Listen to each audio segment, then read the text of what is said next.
Engineer محمد علی مرزا صاحب کا ایک کلپ سنا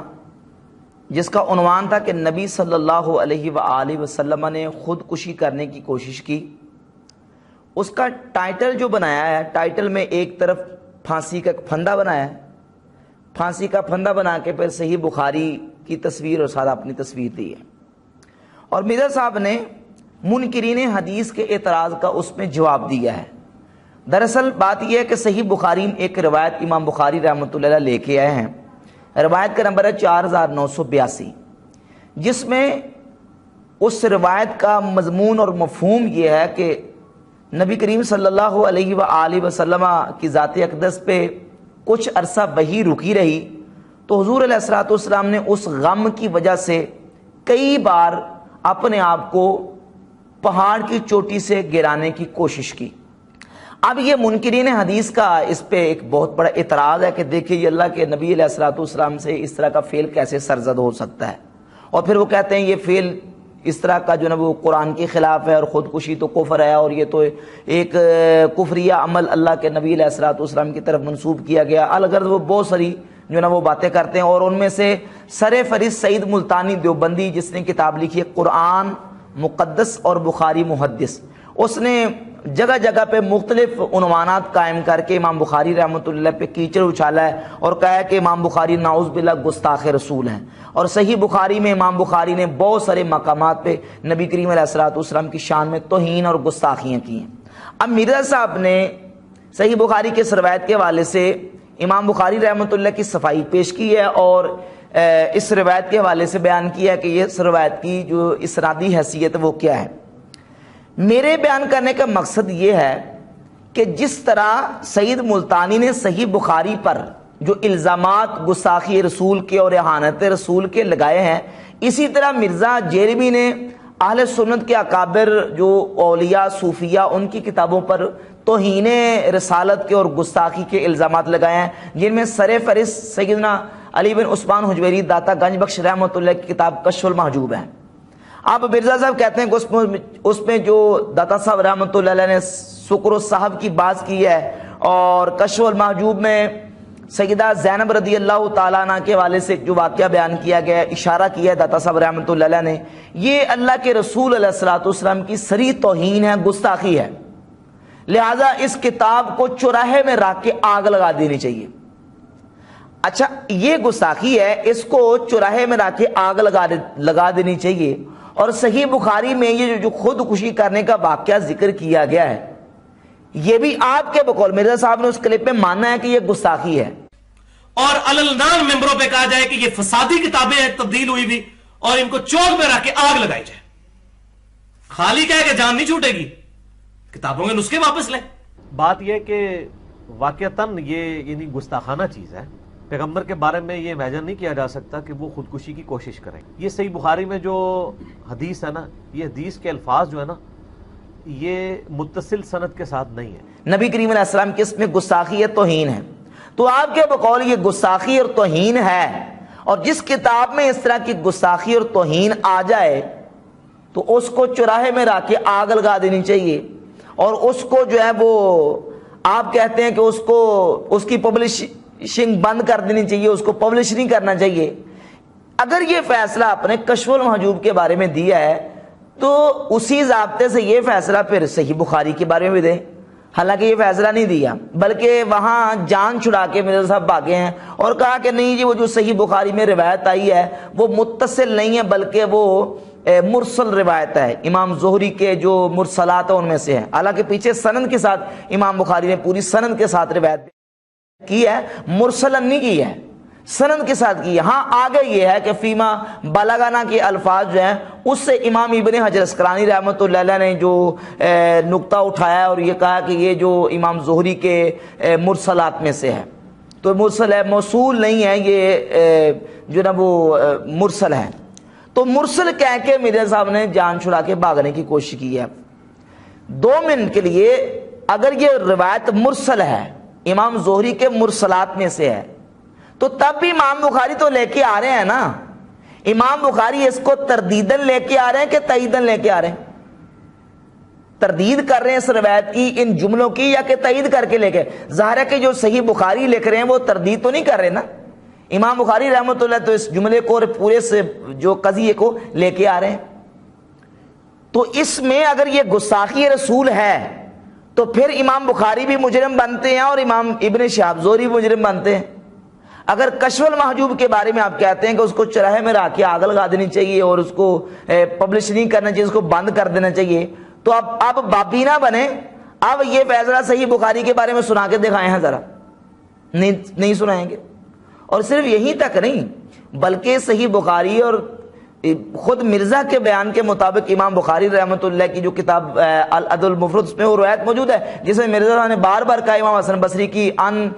کی وجہ سے اور مدلس ہونے کی وجہ سے ان کی روایت وہ ضعیف ہے اور قابل قبول نہیں ہے، جس میں یہ فرمایا کہ من تعذب عزائل جاہلیت فاعدوا ولا تکنوا، جو جاہلیت کے نسب پر فخر کرتا ہے تو اس کو کہو کہ اپنے باپ کا اعلیٰ تناسل منہ میں رکھ رہے ہو، کنایا نہ کرو۔ تو یہ صریح اللہ کے رسول علیہ السلام کی توہین ہے، گستاخی ہے، مرزا صاحب کہتے ہیں۔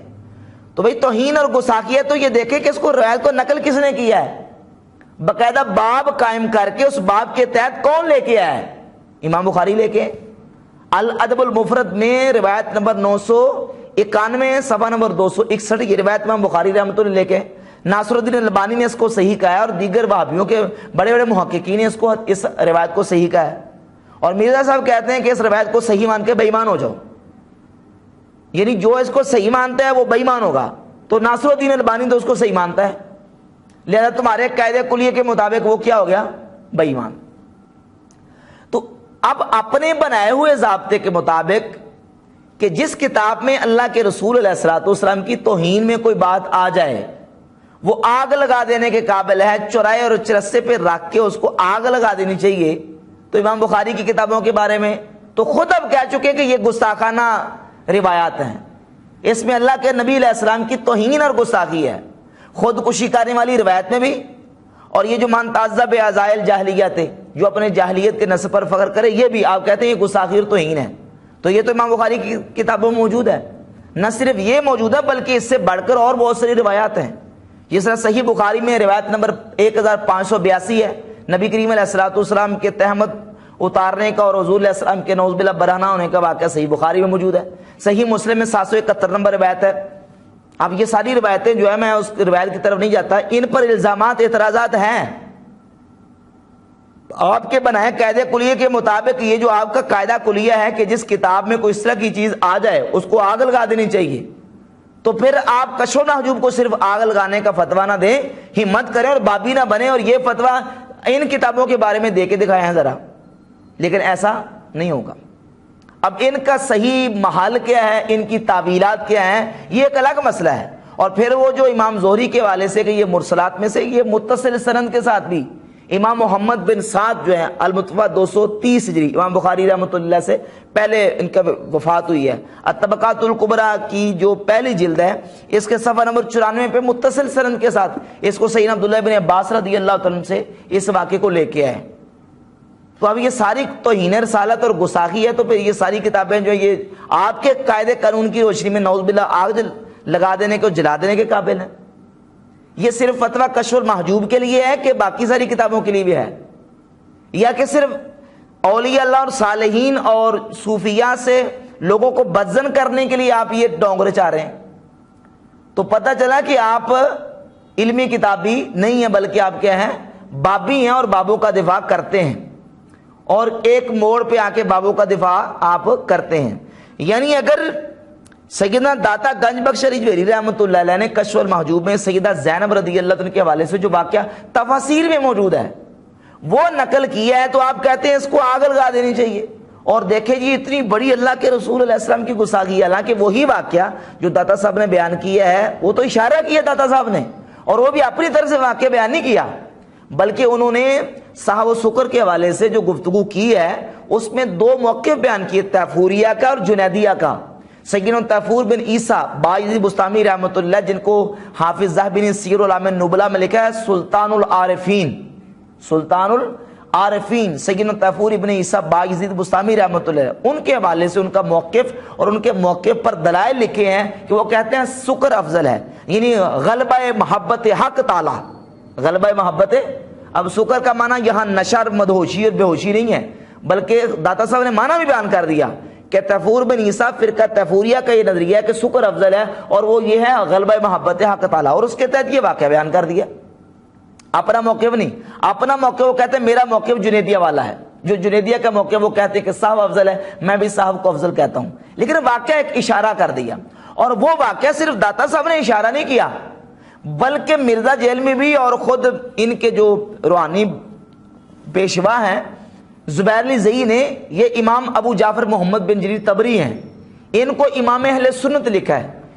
ابن تیمیہ نے ان کو امام اہل سنت لکھا ہے، مرزا نے خود اپنے کئی بیانات میں امام اہل سنت اور کہا کہ اسلام کی سب سے پہلی اور معتبر ترین تفسیر جو تفسیر تبری ہے، اس تفسیر تبری میں امام تبری رحمۃ اللہ علیہ نے استدلال کر کے اس واقعے کو بیان کیا ہے۔ تو کشف المحجوب میں واقعہ آ جائے تو کہتے ہیں آگ لگا دو، تو یہ فتویٰ تفسیر تبری کے بارے میں دے ہاں ذرا، کہ تفسیر تبری کو کہیں کہ یہ واقعہ امام تبری نے بیان کیا اور صرف نقل نہیں کیا، استدلال کیا ہے، تو کہیں ذرا کہ آگ لگا دو۔ اور پھر نہ صرف امام تبری نے بیان کیا ہے، امام ابن جوزی نے اس کو بیان کیا ہے، امام قرطبی کی یہ دیکھیں الجامع الاحکام،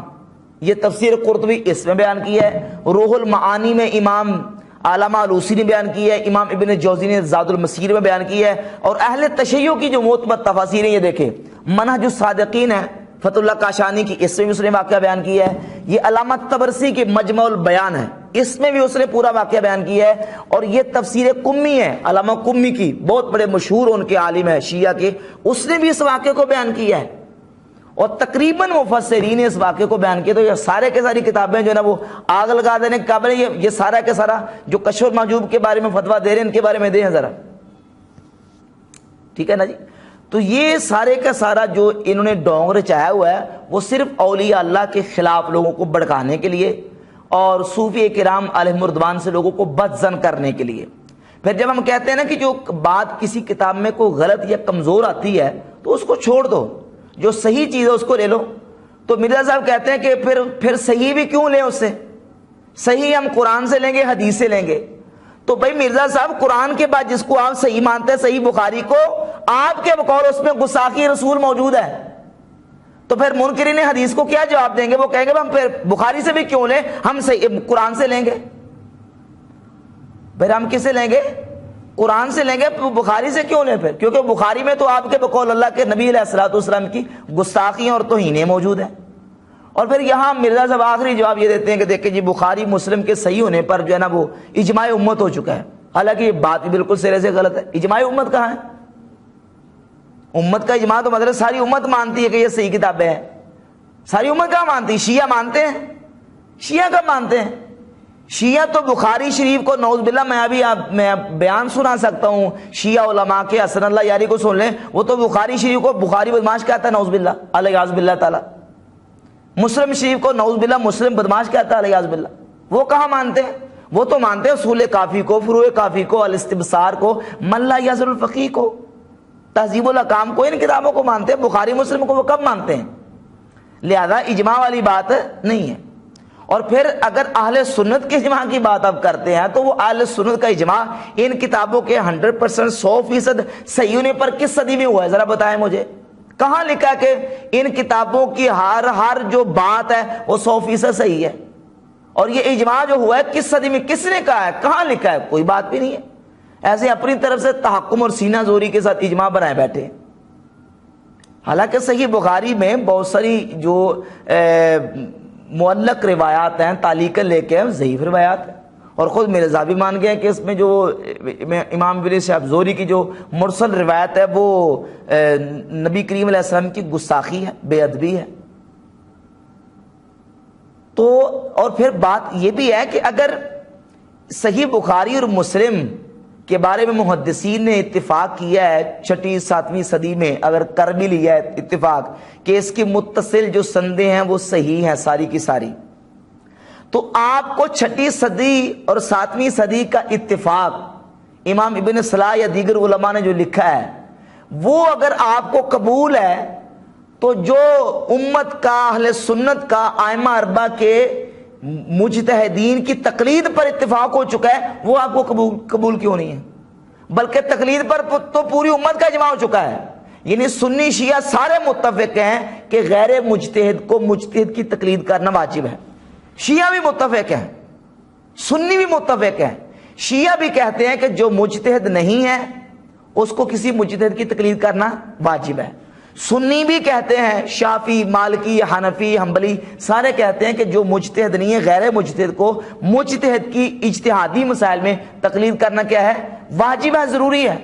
شیعہ سنی جس پر دونوں متفق ہیں اس کو آپ ماننے کے لیے تیار نہیں ہیں, اور جس پر شیعہ ہمارے ساتھ نہیں ہے اس کو آپ کہتے ہیں اجماع امت ہو چکا ہے. تو یہ صرف اور صرف چکمہ بازی اور ایسے جھوٹا ڈونگر چاہتے ہیں جس کا حقیقت سے کوئی تعلق نہیں ہے. تو اگر کشف المحجوب کے بارے میں یہ سارے تبصرے کرتے ہیں تو پھر یہ ساری باتیں ان کتابوں کے بارے میں کریں, اور یہ صحیح بخاری اور صحیح مسلم کے بارے میں فیصلہ دیں اگر ہمت ہے. اور اگر اپنے آپ کو علمی کتابی کہتے ہیں, بابی نہ بنے, علمی کتابی ہونے کے دعوے کو سچا ثابت کر کے ذرا ہمت کر کے وہی فتویٰ جو کشف المحجوب کے بارے میں دیتے ہیں وہ بخاری مسلم اور دیگر ان کتابوں کے بارے میں دیکھ